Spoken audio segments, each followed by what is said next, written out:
各位朋友你好，我好高興咧喺度想講幾句説話嚟到支持咧梁美芬參選九龍西立法局嘅議席嘅選舉。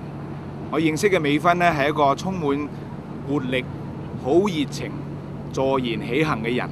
佢喺年青嘅日子咧已經去到北京咧讀法律，參與咧香港同埋中國嘅民主同埋法制嘅建設。佢唔單止係城大嘅一個副教授，教授法律，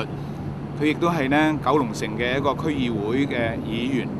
當我睇到佢競選區議會嘅議席嘅時候，佢點樣落區啊，同埋得到好多嘅市民嘅支持，佢嗰種熱情咧，我哋被佢深深打動咗嘅。咁最近咧，佢決定參選咧呢個九龍西嘅議席嘅選舉嘅時候咧，亦都做咗大量嘅工作，譬如關乎成個九龍西呢個地區嘅重建啊、文娛嘅活動嘅建設啊，將來點樣俾政府一啲嘅意見呢？我睇到佢做嘅文件同埋佢做嘅所有嘅嘢呢，係非常之專業、非常之實幹嘅精神嚟到做出嚟㗎。咁所以呢，喺度呢，我想鼓勵大家喺9月7號嘅立法局嘅選舉呢，選